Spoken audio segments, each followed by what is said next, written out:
Olá, querida. Então, seja bem-vinda, né?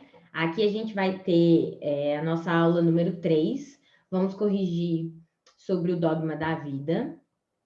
E eu tô pensando seriamente em passar mais uma listinha, sabe? Mais alguns exercícios extras para vocês e aí colocar o gabarito comentado por texto, sabe? Então, vou ver como que vai ficar. Vamos lá. Questão 1, né? Diversos mecanismos importantes para a manutenção da vida na Terra estão relacionados com interações químicas. A interação química envolvida tanto no pareamento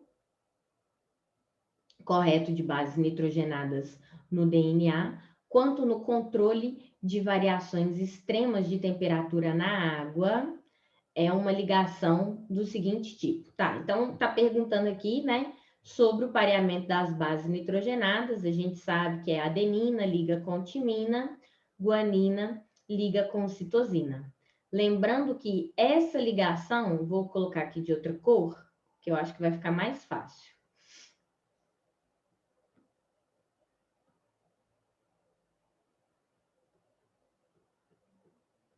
Essa ligação aqui, em verde, é a ligação de hidrogênio.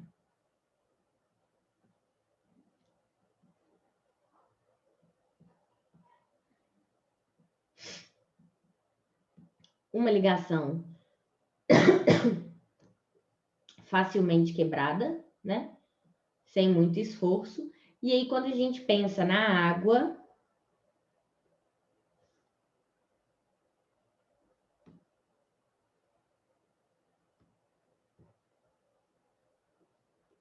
né? Aqui também é uma ligação de hidrogênio. Tá bom? Um ponto importante que eu acho válido você lembrar é que aqui a adenina com guanina, a gente tem as bases púricas ou purinas ou bases grandes. E desse lado de cá, a gente tem as bases pirimídicas.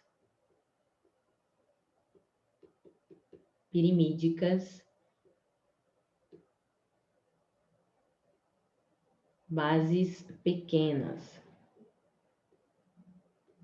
Tá? Em 2017, caiu uma questão do Enem que perguntava sobre o processo de PCR. E aí estava perguntando qual das sequências abaixo seria mais fácil romper as ligações. E aí tinha lá, né, sei lá, letra A, guanina, citosina, guanina, timina, adenina. Aí embaixo, né, a fita complementar, citosina, guanina, citosina, adenina, timina. Letra B, aí tinha timina, adenina, timina, guanina, citosina. Embaixo, o complementar. E a outra. E aí, basicamente, o que a questão queria de você? Queria que você soubesse que a alternativa B, por apresentar maior quantidade de adenina com timina, que são apenas duas ligações de hidrogênio, se romperia mais facilmente, tá? Então, é o que eu sempre falo. A prova do Enem é uma prova que vai cobrar aplicação. Só acertar aqui. Não adianta ficar só decorando as coisas, tá? Precisa lembrar, precisa conseguir relacionar os conceitos, tá bom? Então, se eu tenho uma cadeia de DNA, né, uma molécula, que ela tá lotada de bases, timina, adenina, timina, cheia de adenina com timina, essa molécula vai ser facilmente quebrada.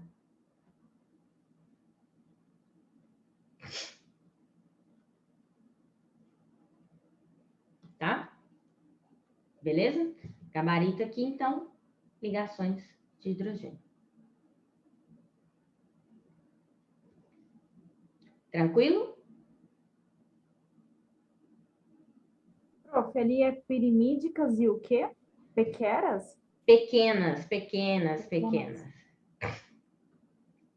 É porque as bases púricas são bases maiores e as bases pirimídicas são bases pequenas.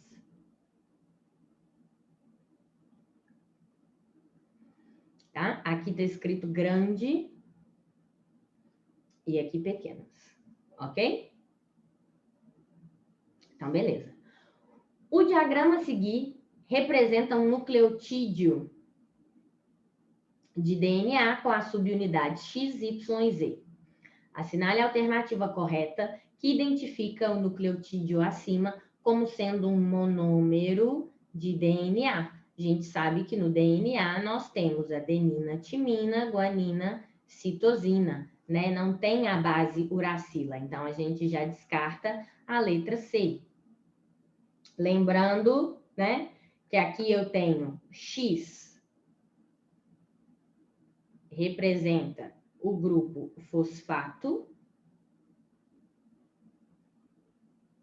Fosfato é PO4 3-, não é isso? Isso significa que esse grupamento fosfato, ele vai conferir ao DNA uma carga negativa. Por que eu estou te contando isso?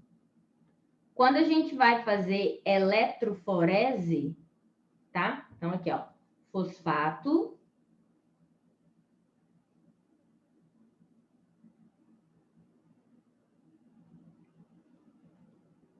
Confere ao DNA uma carga negativa.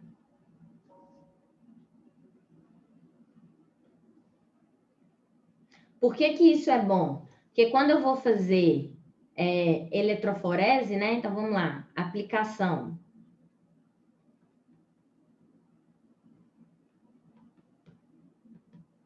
Eletroforese.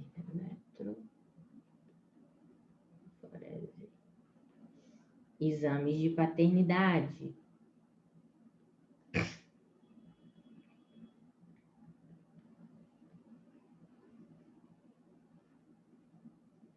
Tá? Então, aqui, quando eu vou fazer a minha eletroforese,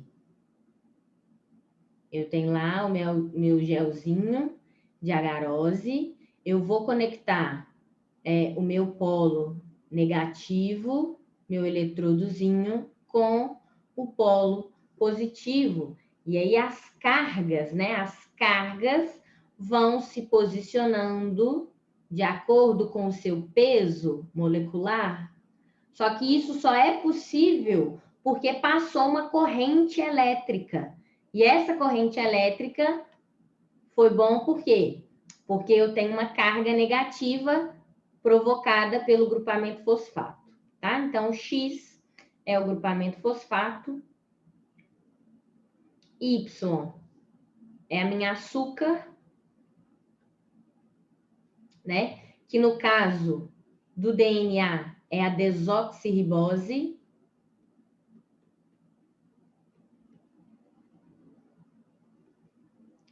Desoxirribose possui em sua estrutura um oxigênio a menos.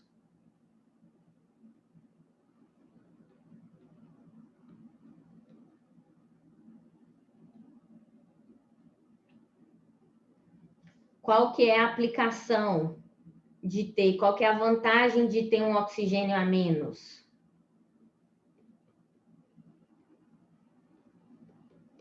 Aqui, então, se eu tenho um oxigênio a menos, consequentemente, eu sou mais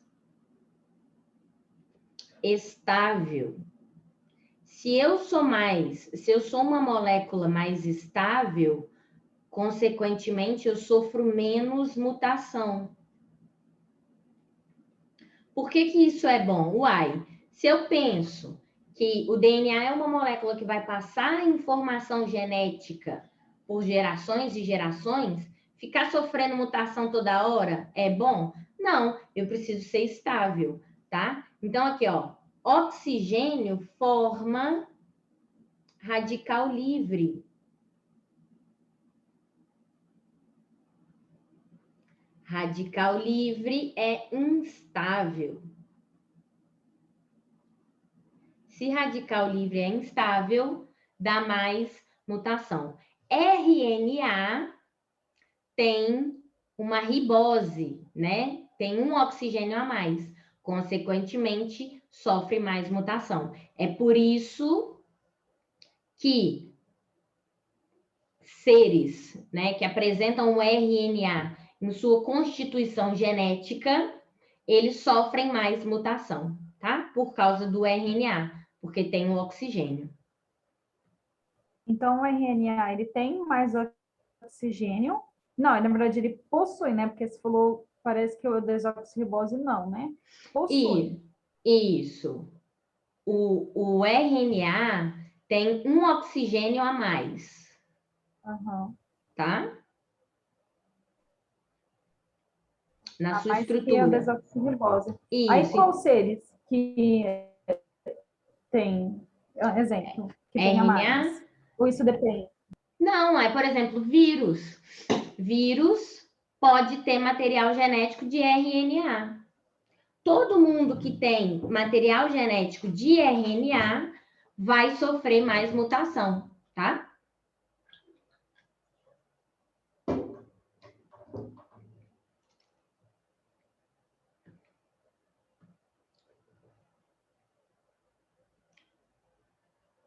E aí, aqui a gente tem o Z. Z vai ser a nossa base nitrogenada.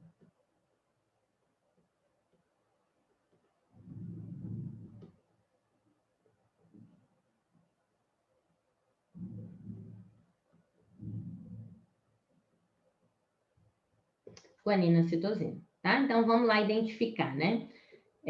Letra A, é uma ribose? Não, ribose está presente no RNA. É um fosfato? Todo mundo, né? DNA e o RNA possuem o grupamento fosfato. É uma timina? Pode ser uma timina, né? Porque timina está presente só no DNA. É um nucleosídeo? Nucleosídeo, alguns autores consideram que nucleosídeo é a mesma coisa que nucleotídeo.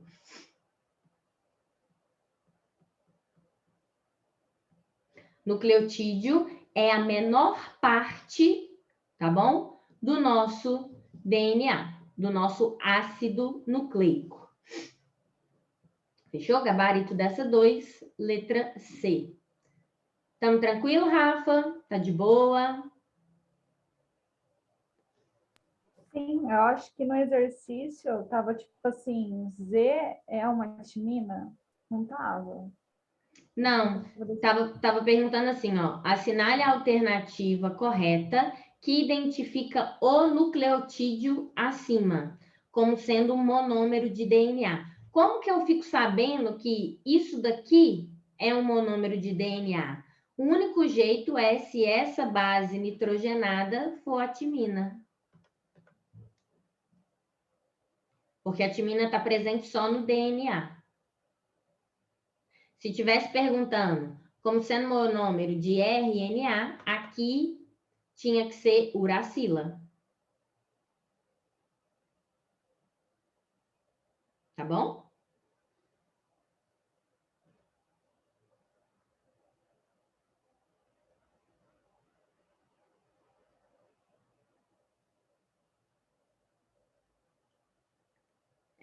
Você deu uma travada aí. Qualquer coisa você põe no chat.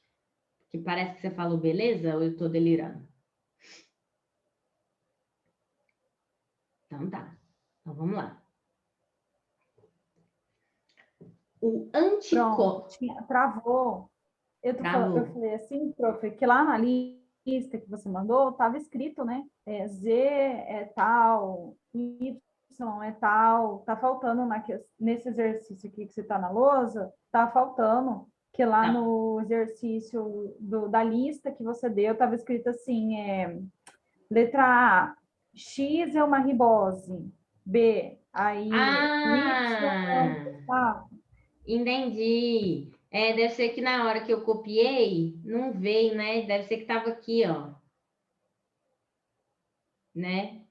Entendi. Então, vamos lá. O bom é que você participa, né, Rafa? 3 aqui, ó. O anticódon é uma região específica de nucleotídeos encontrada. Bom, aqui eu quero fazer uma revisão breve com vocês do seguinte: dogma da vida. Então, aqui a gente vai ter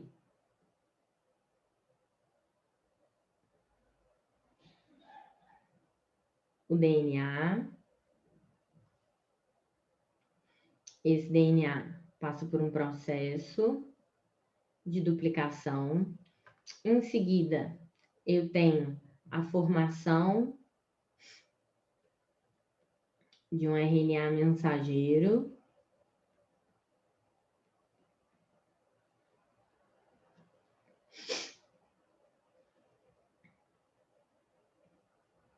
Então, aqui vai ser, sei lá.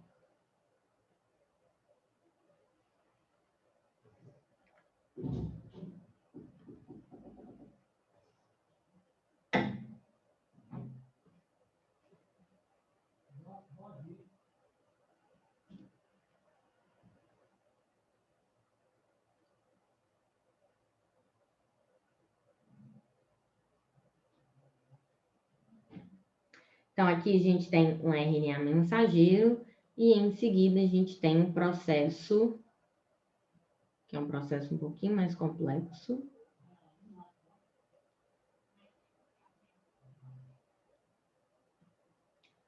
De síntese, né? Então, aqui a gente tem. Primeiro, o que vai acontecer? Duplicação do meu DNA.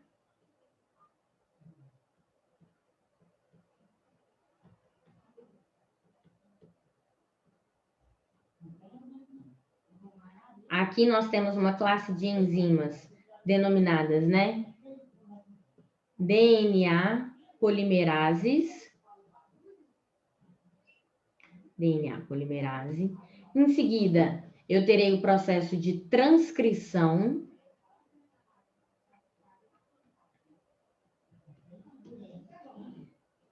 Que é a formação do meu RNA mensageiro, e aqui eu terei enzimas denominadas de RNA polimerases.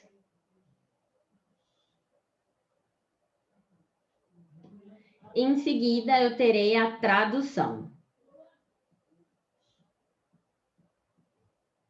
que é a síntese propriamente dita de proteínas.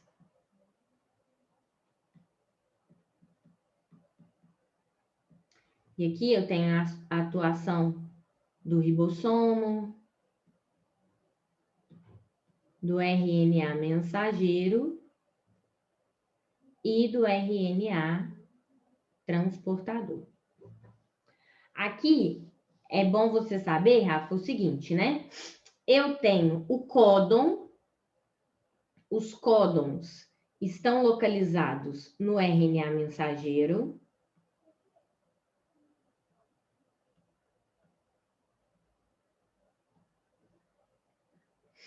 E os anticódons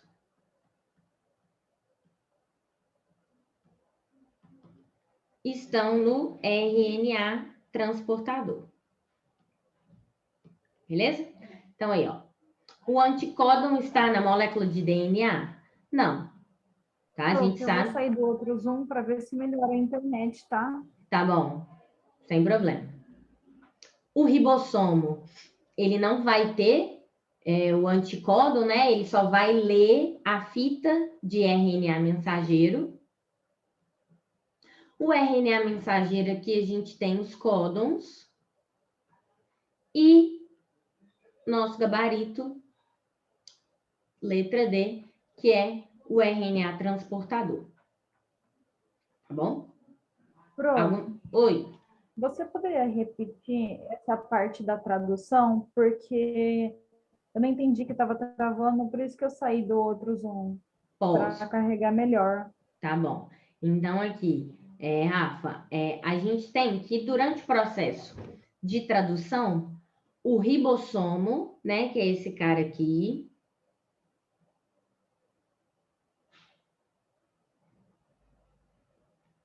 ele vai ler a fita de RNA mensageiro. À medida que ele lê a fita de RNA mensageiro, vem o RNA transportador, vamos fazer um outro desenho aqui.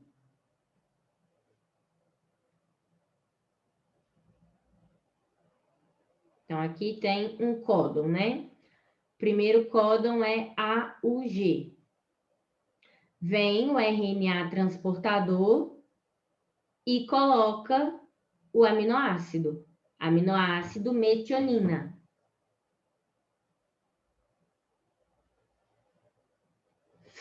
E aí tem a ligação entre o anticódon e o códon que está presente no RNA mensageiro, tá?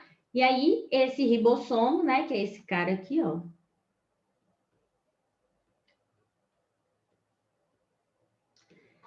Ele vai passando pela fita de RNA mensageiro e vai lendo os códons e sintetizando o aminoácido, né? Então, aqui primeiro eu posso ter uma metionina, depois eu posso ter uma valina, por exemplo. Oi, Rafa. Pode falar? Pode. Então, basicamente, o RNA mensageiro está ali como uma mensagem, né? Tá. E aí o RNA ribossômico vem passando por ele, meio que lendo ele. Isso. Traduzindo. Aí, à medida que ele vai traduzindo, o RNA transportador já traz o anticódon. No RNA transportador já tem o anticódon, né? O que o RNA transportador vai trazer? Os aminoácidos. Ah, entendi. Então, já tem nele. Isso, exatamente. Já... Então, vou falar. Não, pode falar. Não, eu só ia escrever aqui, ó, que isso aqui são os aminoácidos.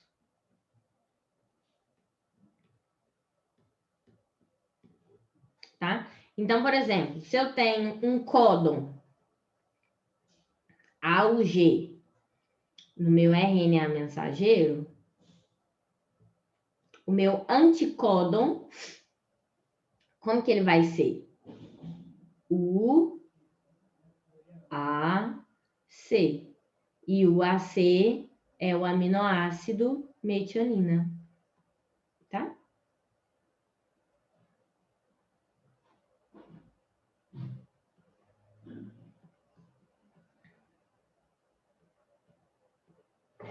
Tá bom? Ok. Então, beleza. Então, vamos lá. Pesquisadores revelaram que não são apenas os genes que transmitem atributos, como a cor dos olhos entre pais e filhos. Proteínas chamadas histonas também são responsáveis por transmitir características hereditárias.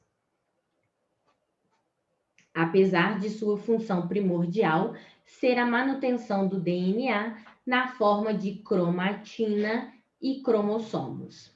Algumas dessas proteínas são capazes de silenciar genes quando impedem que o DNA seja desenrolado.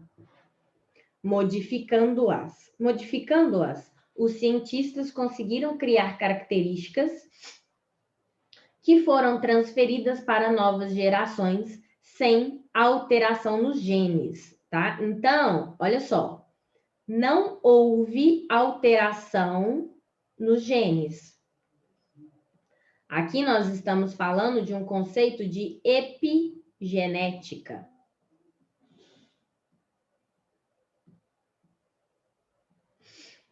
Então, aqui eu tenho meu cromossomo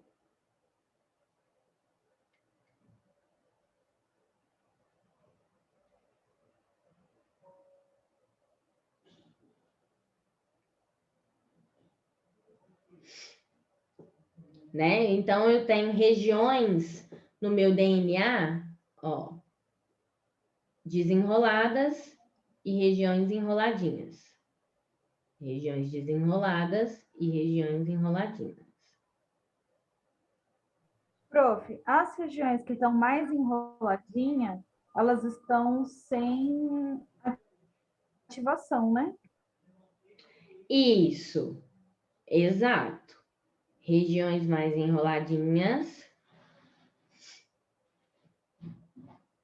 inativa.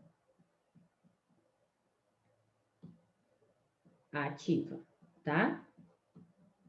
Então, se eu tenho uma proteína que, porque olha só, quando a gente pensa no nosso material genético, você concorda comigo que todas as suas células possuem o mesmo material genético?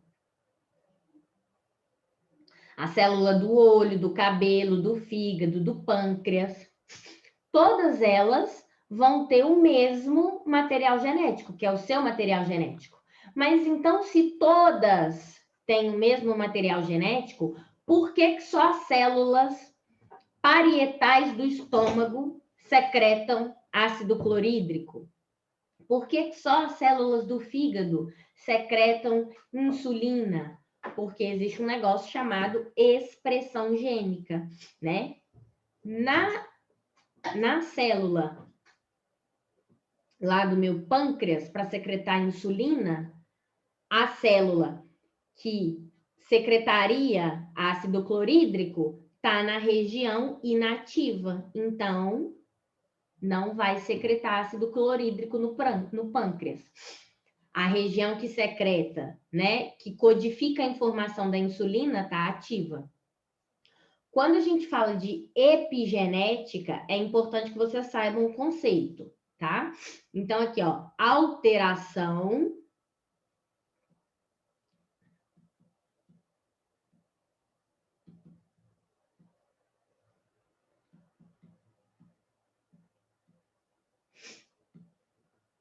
Eu vi que você mandou uma pergunta, Rafa. Eu só vou escrever aqui, só para não perder o raciocínio.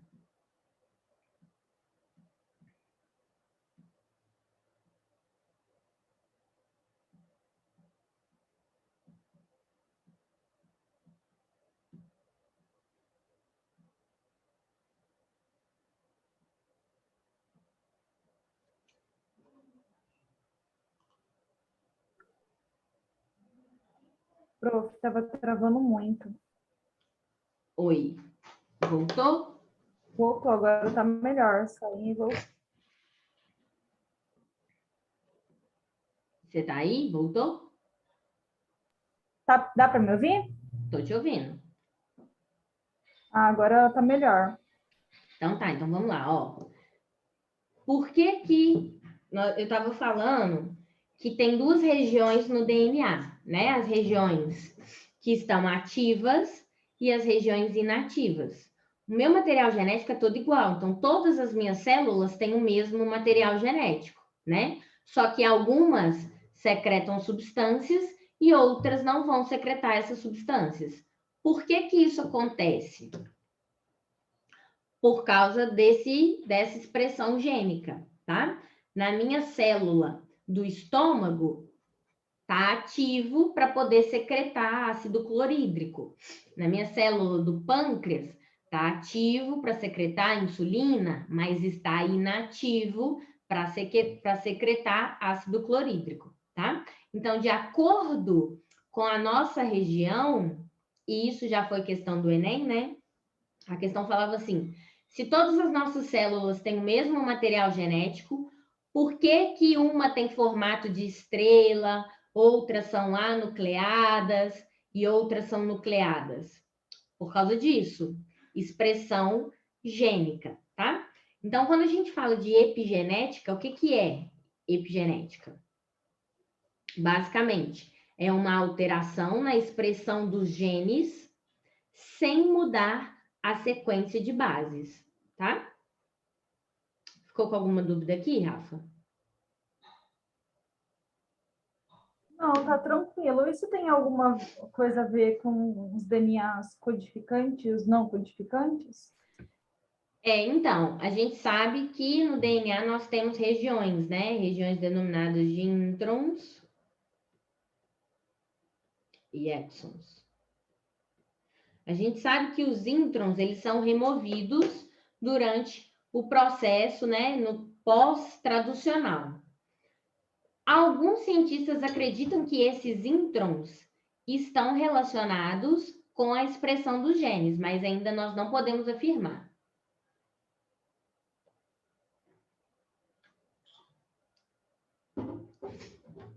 Então, vamos aqui, ó. Pelo exposto, a função dessas proteínas, quais proteínas? Histonas,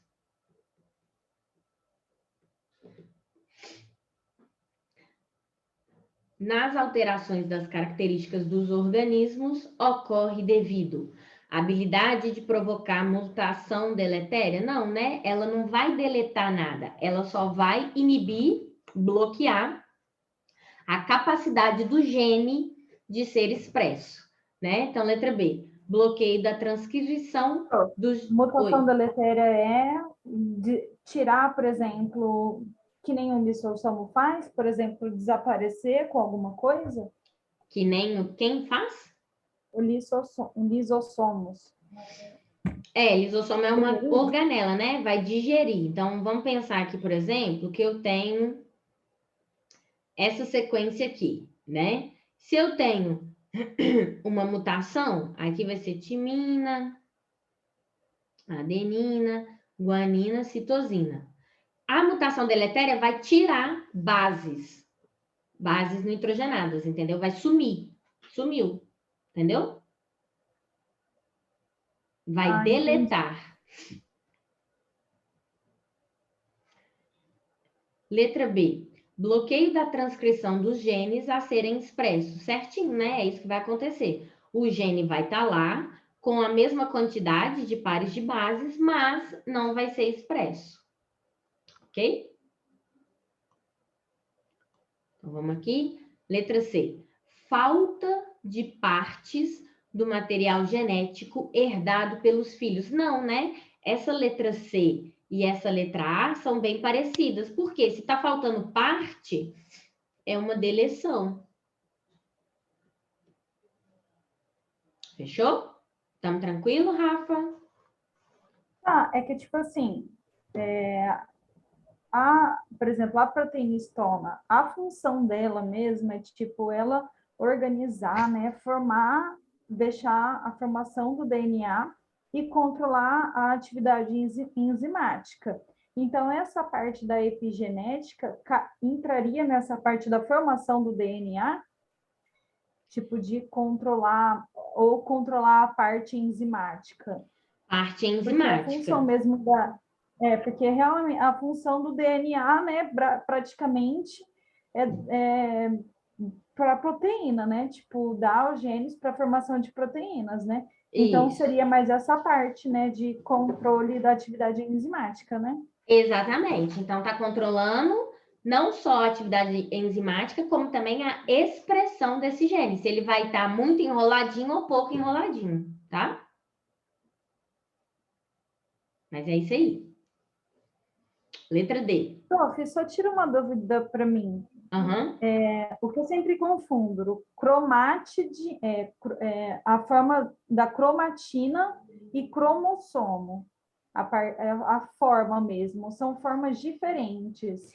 Aí, Isso. quais são as formas e quais estão ativas e quais estão inativas? Então, aqui a gente tem um hábito, né? É um vício. Porque cromossomo, tecnicamente, você só consegue visualizar cromossomo no processo de divisão celular. Tá? Então, os cromossomos, eles só são visíveis no processo de divisão celular. Por quê? Porque durante a divisão celular, eles alcançam o grau máximo de espiralização. Então, assim, Durante a divisão celular, eles estão assim. Então, aqui a gente tem cromossomo. Na vida real, né, nas células, como que acontece? Aqui a gente tem uma cromatina.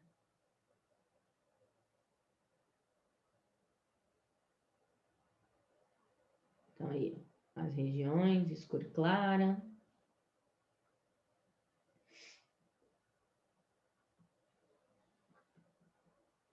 Mas é tudo muito pequeno, né? Então, a gente precisa do microscópio. E aí, um vício conceitual, a gente chama tudo de cromossomo. Mas o correto seria chamar cromossomo apenas durante a divisão celular. Numa prova, eles vão falar corretamente, né? Não. Tipo, você não? Na prova vai estar escrito errado, cromossomo. Tanto é que, por que a gente dá aula falando de cromossomo o tempo todo? Porque na sua prova vem escrito cromossomo. E se a gente for entrar nessas peculiaridades, né, das coisas da biologia, se o corretor for pegar muito pesado, ele vai desconsiderar a resposta toda do candidato. Entendeu? Então, por convenção, a gente chama tudo de cromossomo. Mas existe essa diferença. O cromossomo está no seu grau máximo de espiralização e é visível apenas durante o processo de divisão celular. Enquanto que cromatina, né, lá tem as regiões mais ativas, menos ativas. E não está só no processo de divisão. Beleza? Beleza. Então tá bom. Letra D. Encurtamento dos cromossomos transferidos aos descendentes. Esse processo de encurtamento está relacionado com os telômeros, né? Com a telomerase.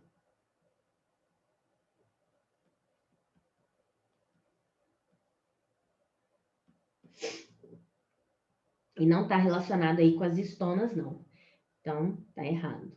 Letra E, migração para o citosol, alterando a mensagem enviada pelo núcleo, né? Também não, porque aqui quando a gente fala dessas histonas, vocês têm que lembrar que ela está relacionada mais com a expressão do gene, tá? Falou de histona, lembrem aí atividade enzimática, expressão gênica, fechou? Questão 4, letra B. Então, aqui, ó, 5. Um gráficozinho para a gente não perder o costume. Aqui a gente tem o tamanho do genoma, né? E aqui no outro eixo, os genes funcionais. Letra A. A presença de genomas maiores, mas relativamente com menos genes funcionais. Então, aqui, ó, quando a gente pensa peixes pulmonares, né? Tem um genoma maior, mas tem menos genes funcionais. Representa uma vantagem adaptativa pelo fato de reduzir. Então tá. Rafa, você conseguiu fazer essa? Prof, eu só consegui fazer essa por eliminação, porque eu pensei assim, se há uma vantagem adaptativa, eu posso, por exemplo, a variabilidade genética eu não posso colocar, né? Porque a variabilidade genética é uma vantagem que nós temos de adaptação. Então, eu fui por eliminação mesmo. Aí eu acertei essa, né? Eu coloquei reduzir, eu coloquei a D, né? Vulnerabilidade a mutações deletérias. Mas, Exato. assim, se não fosse por eliminação, eu não conseguiria fazer. Entendi. Então vamos lá, ó. Vamos analisar esse gráfico aqui. Quando a gente olha a Escherichia coli, ela tem um genoma relativamente pequeno e tem muitos genes funcionais, né? Quando eu vejo, por exemplo, vou colocar o homem aqui, tá? Quando eu vejo a gente, Homo sapiens sapiens, tem um genoma relativamente grande, né? Mas quando a gente olha aqui, ó, para as bases funcionais, os genes funcionais é um gene tem menos genes. Por que que isso é bom? Porque se eu tenho um genoma muito grande, você concorda comigo que o processo de tradução vai ser muito grande também? Porque eu vou ter mais proteínas para ser traduzida, né? Só que eu tenho uma pequena porção desse gene que vai funcionar. Ele é muito grande, mas uma porção pequena aqui, ó, que vai ser funcional. E daí, né? E daí que só essa partezinha aqui funciona. Então, se acontecer algum erro, porque quanto maior o genoma, maior a probabilidade de erros e mutações, não tem problema, porque aí muito provavelmente essas mutações não vão acontecer numa região funcional, porque a minha região funcional é muito pequena. Então, quando eu penso em vantagem evolutiva para ter um genoma grande, mas com poucos genes funcionais, é exatamente isso daqui. A vantagem é que não vai estar, eu terei reduzido, eu serei menos vulnerável a mutações deletérias, mutações perigosas. Prof, Tá deixa bom? eu ver se eu entendi. Mesmo você tendo um genoma grande, vamos supor a gente, o nosso genoma é grande. É. Aí, uma parte só dele vai funcionar. Uma parte só dele a gente vai fazer tradução e a outra parte não vai fazer? Vai, mas não é funcional, né? Então, não vai gerar proteínas funcionais. Então, geralmente vai ser reduzida, né? Porque aqui você tem que lembrar que a gente tem introns e exons, então os introns serão reduzidos, serão removidos. Então, deixa eu fazer um desenho aqui, que eu acho que vai ficar bom, ó.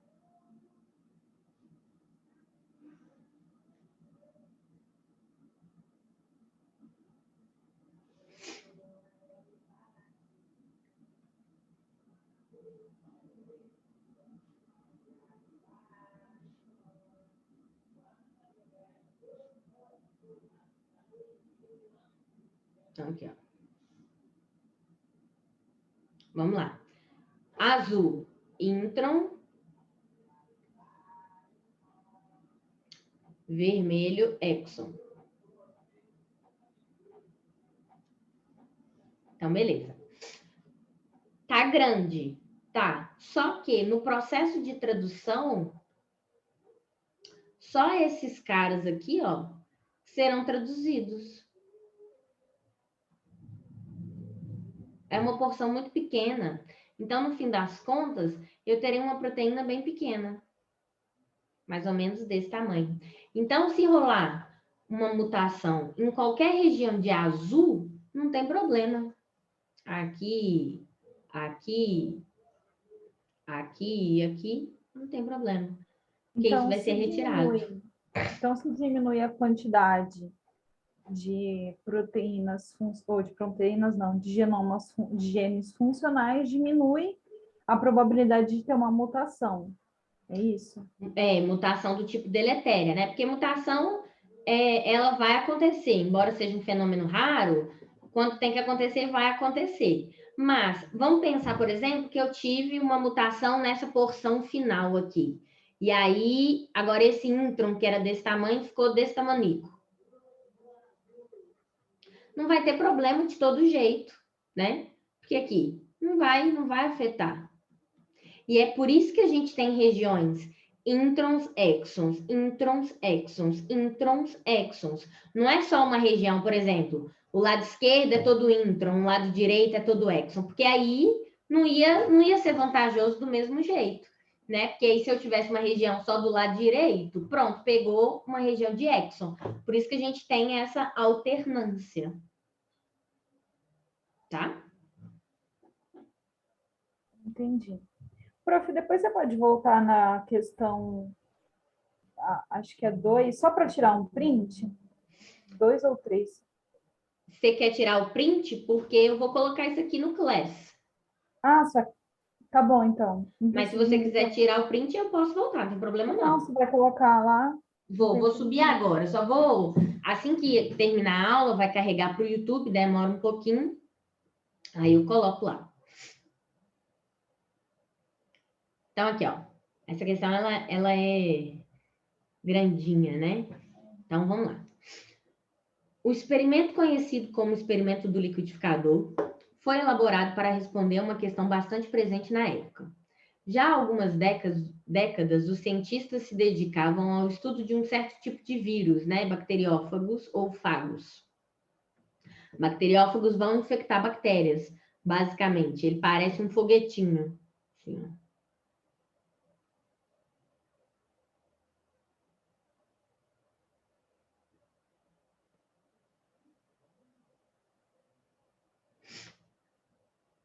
Então, beleza.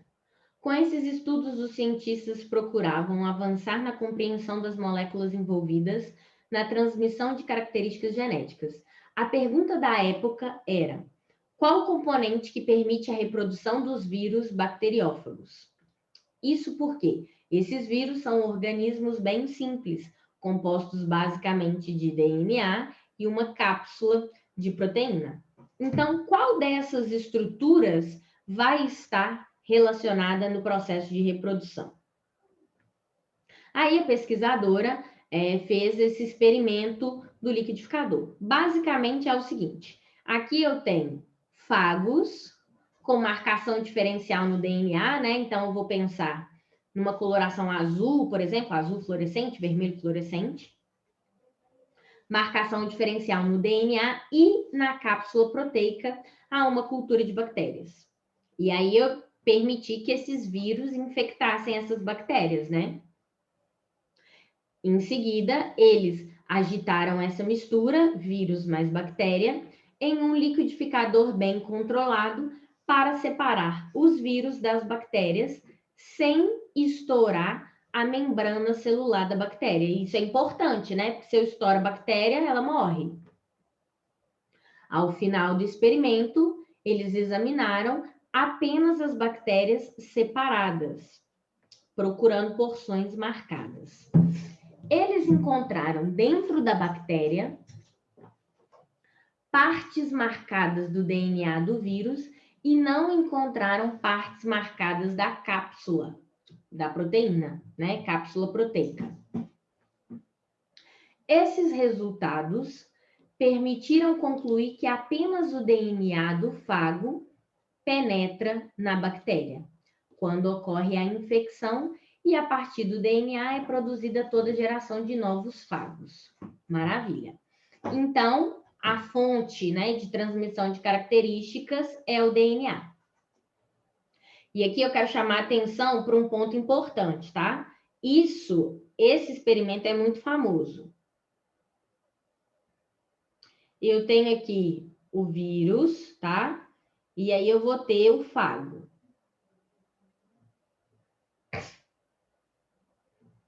DNA circular da bactéria aqui, e aqui DNA de vermelho do vírus.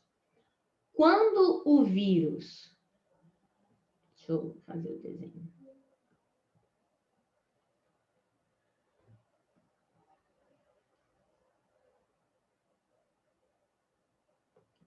Infecta a bactéria,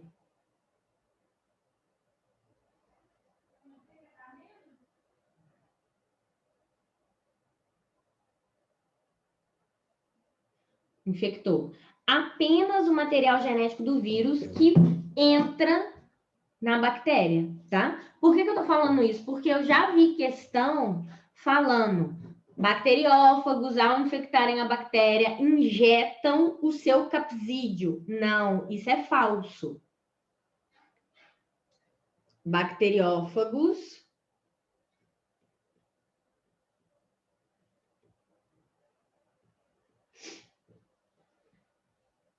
não injetam capsídio na bactéria.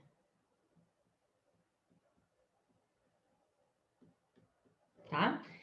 Guarde isso, porque isso é questão de prova. Então, vamos lá. Sobre as conclusões, é incorreto afirmar, né? Então, tá pedindo a errada. Letra A. Para as conclusões, foram consideradas apenas as porções marcadas de cápsula proteica e DNA. Certinho. Né? Não tem nada de errado nessa daí, não. Letra B. Para se reproduzirem, os fagos injetaram apenas seu DNA na bactéria e, a partir do DNA viral, produziram DNA e proteínas virais. Correto? Aqui eu vou ter só a penetração do material genético do vírus. Letra C. Para o experimento, foram selecionados as bactérias infectadas que não foram lisadas pelo fago. Correto, porque se ela tivesse sido lisada, ela estaria morta, né? E aí não vai reproduzir. Ao invadir as bactérias, os fagos incorporaram o DNA das bactérias para reproduzir seu material genético. Errado. É o contrário, é a bactéria que incorporou o material genético do vírus, tá bom? Essa questão parece boba, mas ela não é. E quando cai em prova, geralmente vocês erram. Não pode esquecer. Bacteriófago despeja o material genético na bactéria e o capsídeo é degradado.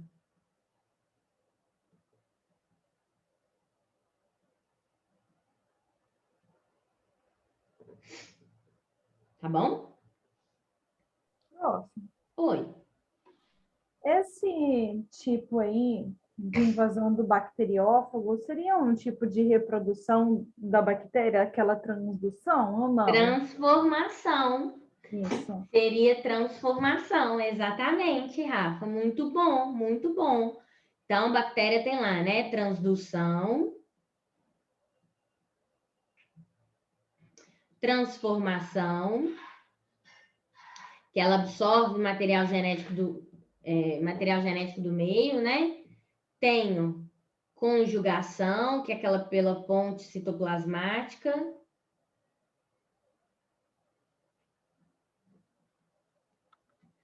Ao chifre coçando. E a bipartição, né? Ou cisparidade.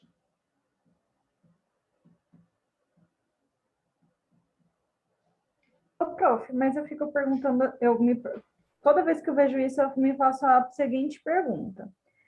Por exemplo, o vírus, ele só vai se reproduzir se ele achar uma célula, correto? Que ele não tem, então ele precisa de uma célula para ele fazer a divisão celular dele para ter proteína dele, digamos isso. E aí, essa transformação, que seria do bacteriófago invadindo a bactéria, é bom para a bactéria porque dá variabilidade genética. Mas no caso, não estaria agredindo a bactéria porque tipo o vírus estaria invadindo ela ou não? Pois é, cuidado. É bom para a bactéria quando ela pega material genético de outra bactéria, né? Porque o vírus, ele vai, no longo prazo, matar essa bactéria, né? Ele vai fazer a lise dessa célula. Quando ele tiver com outros foguetinhos prontos, né?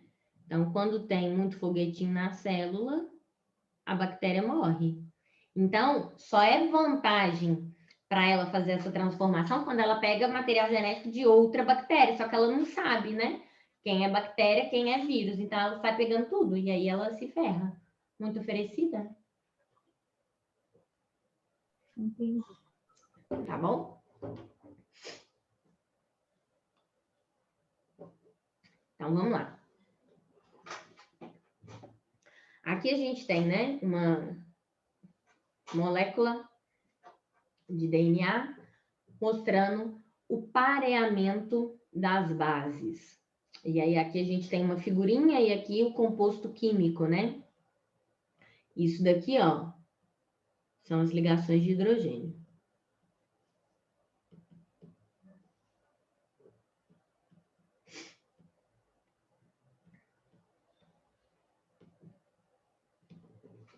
Então, vamos lá. A desnaturação do DNA é o processo no qual as duas cadeias da molécula se separam devido à quebra das ligações de hidrogênio entre as bases nitrogenadas. Considere um estudo que comparou a desnaturação de 4 fragmentos de DNA, W, X, Y, Z, todos com a mesma quantidade total de bases nitrogenadas. Observe na tabela o percentual de timina presente em cada um. Então, no fragmento W, eu só tinha 10% de timina, 20%, 30% e 40%.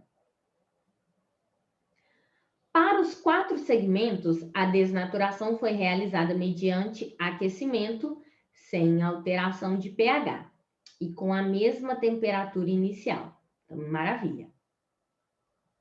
No processo de aquecimento, a maior quantidade de energia foi consumida na desnaturação de qual segmento? Qual que você marcou, Rafa?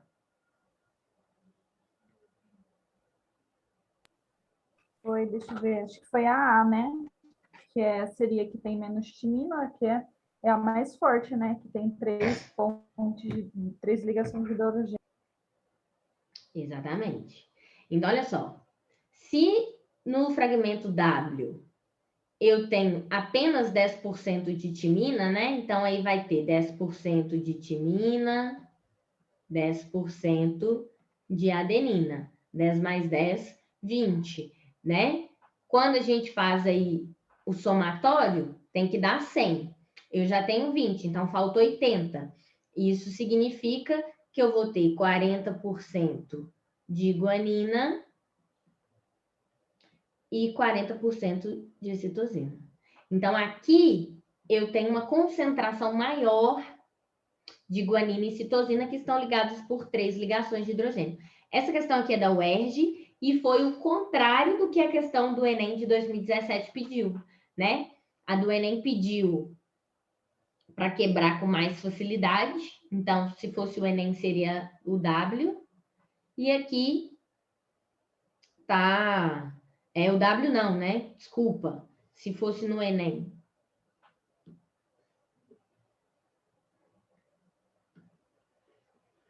Se fosse no Enem, seria o Z. Na questão do Enem, seria o Z, porque tem maior quantidade de timina. Como pediu a maior quantidade de energia... Pode falar. Então tá. Quando pediu a maior quantidade de energia, eu preciso aqui do W. Pode falar. Uma perguntinha meia boba. Mas não tem que eu pergunta sempre tenho boba. dúvida. Por exemplo, no DNA, por exemplo, se a gente tem 10% de timina, aí a adenina vai ser o mesmo.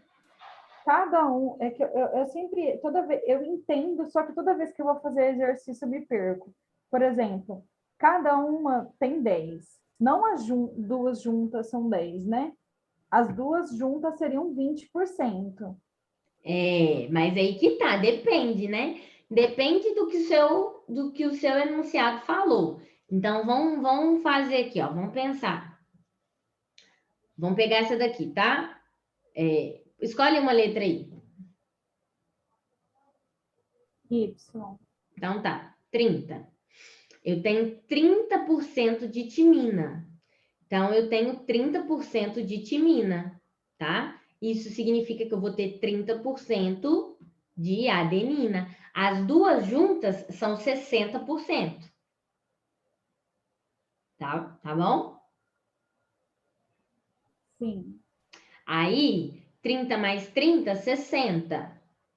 Falta 40. Então, eu tenho 20 de guanina e 20 de citosina. 20 mais 20, 40.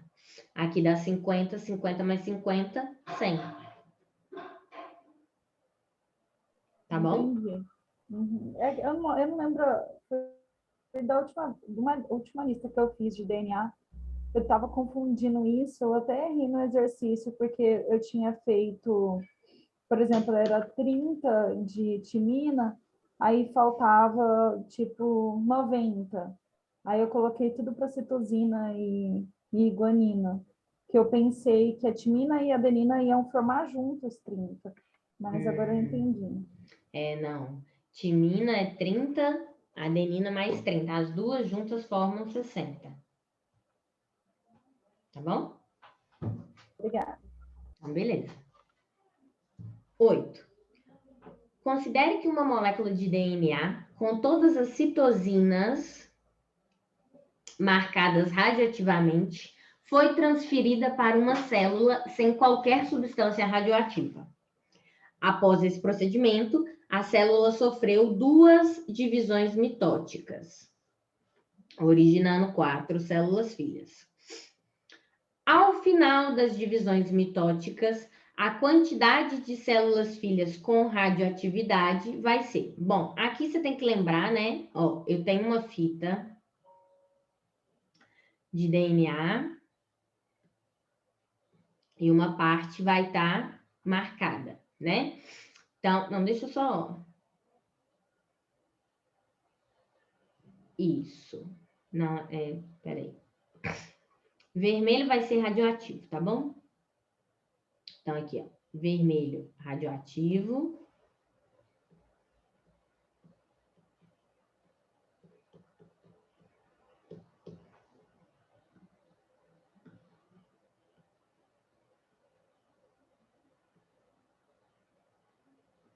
Normal. Então, beleza. Depois que for incorporada, né? Essas duas aqui estão no meio. Vamos lá. Foram colocadas as duas juntas.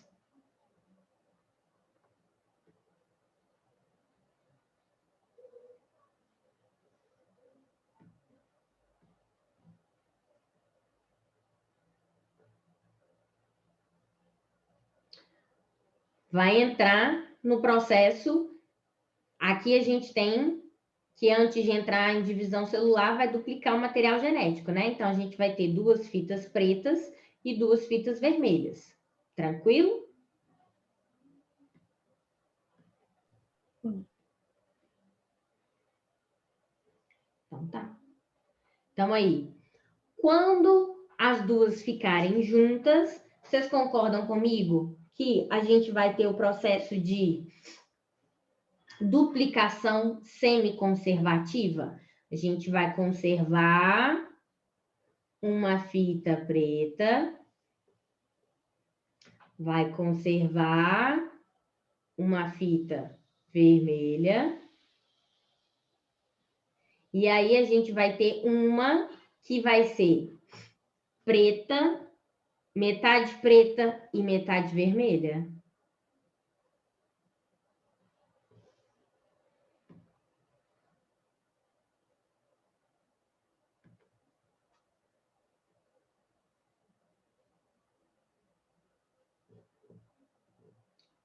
Todo mundo está comigo? Sim. Então tá.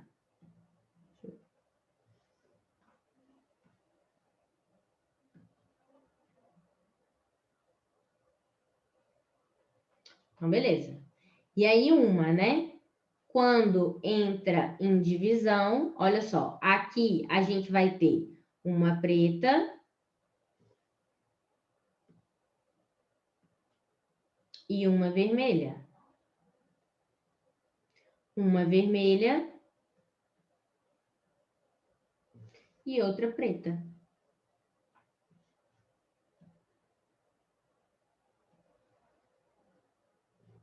Porque o processo de duplicação do DNA, ele é semi-conservativo.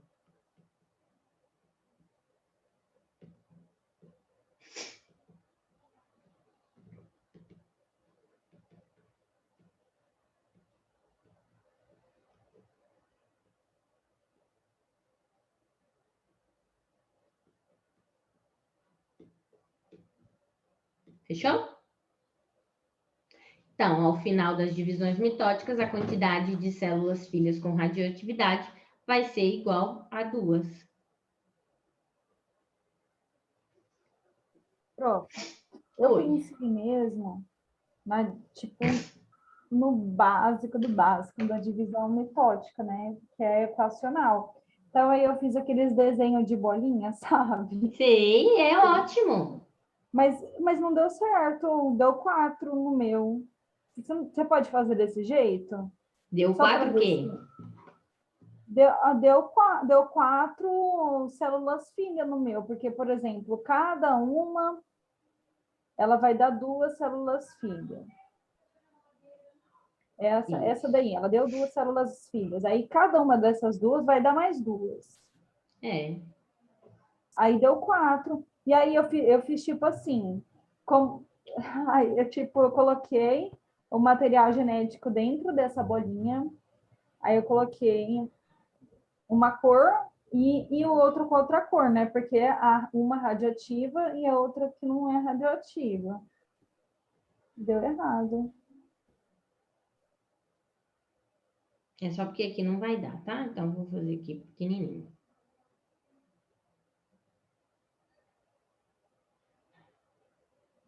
Então, vou pôr aqui, ó. Uma. Só que você tem que lembrar o seguinte. Quando eu tenho um processo de divisão celular, né? Essa citosina, ela foi colocada lá. Ela não estava lá. Tá bom? Então, aí, ó. Vamos pensar aqui. Vou ter o processo de divisão. Essa citosina radioativa foi colocada lá, né? Então, aí a gente vai ter 2 células vermelhas, 2 pretinhas. Lembrando que o processo de divisão celular começa com o cromossomo duplo e termina com o cromossomo simples, beleza? Então, aí a gente tem que vai entrar em divisão. Então, aqui a gente tem um preto,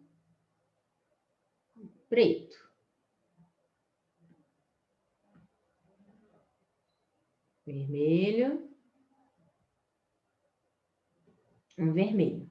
Lembra lá do processo de separação das cromátides irmãs? Então, a gente tem que um vermelho vem para cá, não é isso? Vermelho para cá, para pororô. Então, aí, ó. Foi assim que você fez? Isso, aí dá 4. Mas aí... Mas olha, afinal, a quantidade de células filhas... Mas veja bem, quando a gente pensa no processo de divisão celular, você não vai considerar todas as células filhas.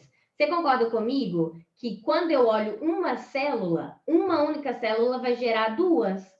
Se eu tiver mais, se eu colocar mais divisões celulares, aí eu terei 16, entendeu? Mas quando eu analiso apenas uma célula filha, vai ter metade vermelha, metade pretinha. Sim? Entendi. Então era para basicamente analisar uma. Né? Uai. Porque Uma. aqui, olha só, aqui eu tenho uma molécula de DNA, tá?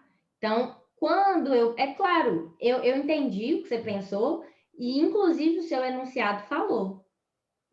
4 células filhas.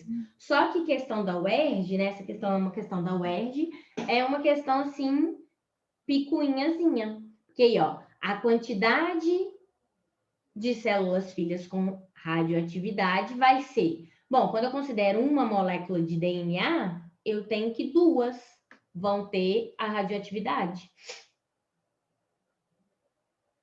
Tá Agora eu bom? entendi. Entendi agora. Então, beleza. Essa questão é das ciências médicas, na Faculdade Particular de Medicina aqui de Minas Gerais. Observe o desenho abaixo e assinale a opção incorreta, errada. Então, vamos lá. Tenho gene, regulador, regulador 2, regulador 3, gene B. Os reguladores são sequências de DNA não codificantes, correto? A gente chama eles de introns, que exercem função reguladora da síntese de proteínas, interagindo com os genes ou entre si, certinho, tá?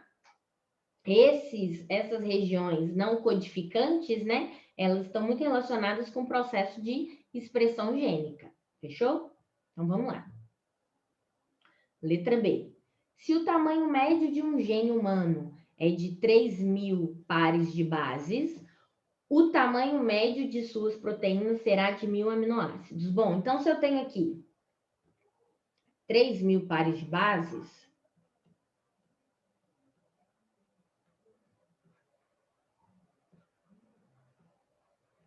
qual vai ser o tamanho médio da minha proteína, né? O aluno vem e aí já faz, eu tenho 3.000 pares de base, cada base forma um códon tem 3 bases, então tá certo, né? Só que não. Por quê? Porque eu tenho regiões reguladoras que não são transcritas.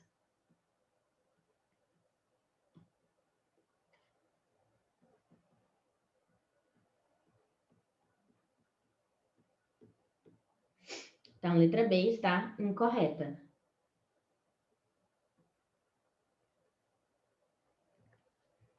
Os genes A e B são conhecidos como DNA codificantes, pois são responsáveis pela codificação das proteínas de um indivíduo. Certinho, né?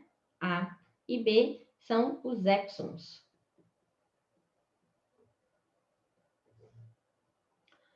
D. O número de tipos de proteína do corpo de uma pessoa é muito superior ao número de genes que ela possui, correto, né? E aqui, ó, a gente tem um processo denominado de splicing.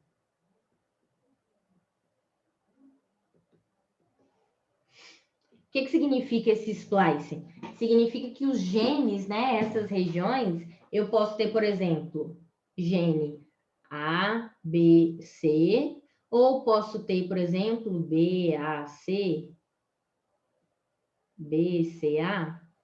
E aí, quando eles se organizam dessa maneira, né, que a gente chama de splicing, podemos gerar proteínas diferentes. Então, aqui eu tenho a proteína 1, aqui eu vou ter uma outra proteína diferente, vai ser a proteína 2. E aqui eu tenho a proteína 3.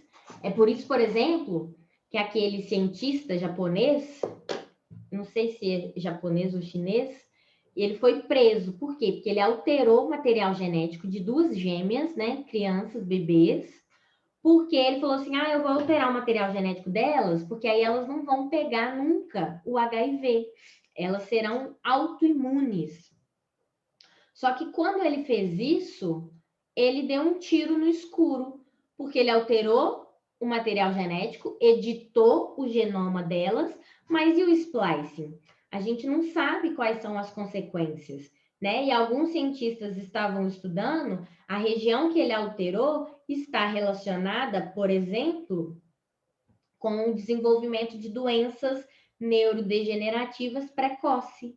Então, as meninas, elas são, de fato, autoimunes para o HIV, mas elas podem desenvolver alguma doença neurodegenerativa.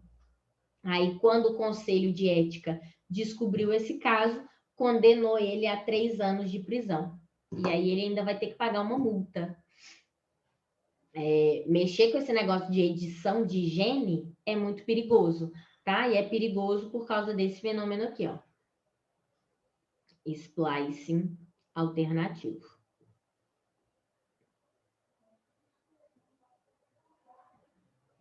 Tá bom? Entendi. Ô, prof, o que você falou dos DNAs não codificantes da expressão de gene? Você tinha falado que eles eram responsáveis? Não, né? Eles são responsáveis pela expressão gênica, né? Mas Eles não eles não são codificam. isso, mas eles não são transcritos, mas eles atuam na expressão gênica. É por isso que essa letra A está correta. Tá bom? Sim. Então, beleza. Então, aí, ó.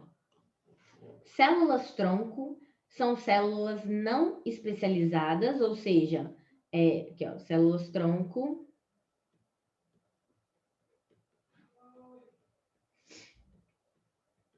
podem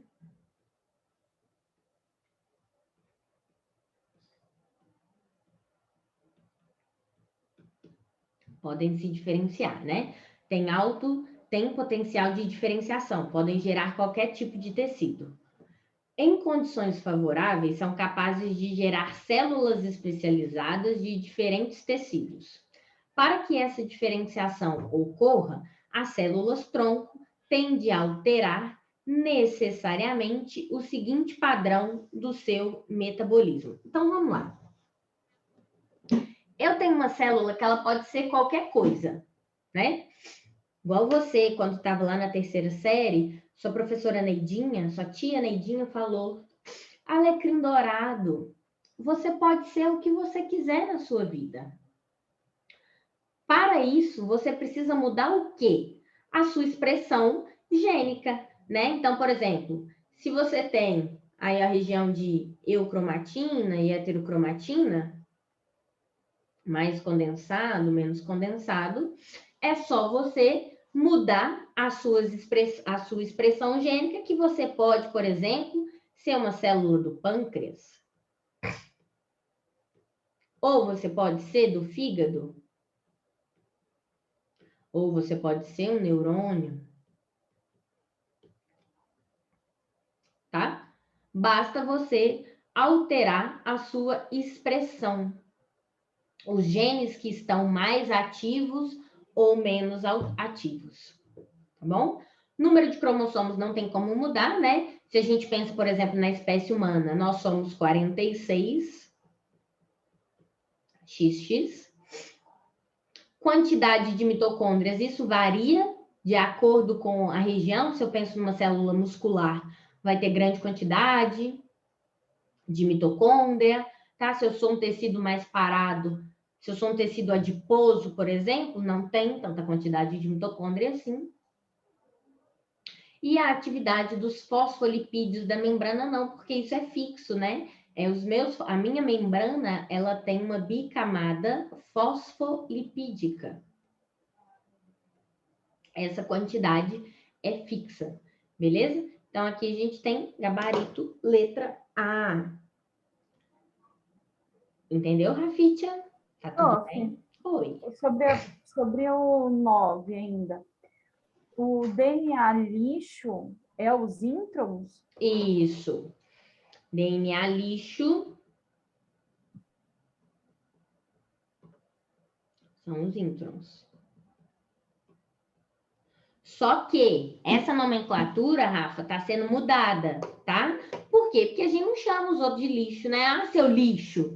Não. Beleza? Embora eles não tenham uma ação que a gente conhece, eles podem estar relacionados com o processo de regulação, que é tão importante quanto a geração das próprias proteínas. Tá bom? Mas algumas provas tratam os introns de DNA lixo, sim. E se perguntar dele, ele só tem uma função reguladora, mas essa parte de expressão gênica, o que ele faz? Sendo que, tipo, se não faz a proteína a partir dele, não traduz ele, não faz a Então tá. transcrição. Ele não vai ser transcrito, mas, por exemplo, esse gene aqui, ó, esse intron, né, é o regulador 2. A partir dele, eu posso falar, olha, o regulador 2, ele vai ser uma região que vai interferir molecularmente de modo que o gene B seja um gene traduzido, mas ele esteja inativo. Tá? Então, a participação molecular dos introns é assim, ela vai ditar quem está ativo e quem está inativo, mesmo que ela não participe do processo efetivo. Pensa, por exemplo, num jogo, vôlei, futebol. Quem são os principais? Os jogadores e os técnicos, né? Mas o fisioterapeuta que está lá escondido, ele não entra no campo propriamente dito. Mas se toda a equipe de fisioterapeutas vai embora, quem vai cuidar dos jogadores para eles não lesionarem? Entendeu? Então, o desempenho do jogador vai ser prejudicado devido à ausência desse personagem regulador. Tá bom? Cuidado para a gente não focar só no evento principal. A tradução ela é muito importante, mas se eu não tenho os mecanismos corretos, né, os meus bastidores, o evento principal ele pode não acontecer. Ah, entendi agora. Agora Tá bom? ficou claro. Obrigada. Então, beleza. De nada. Então, tá bom. Obrigada pela participação. Eu vou subir a aula agora.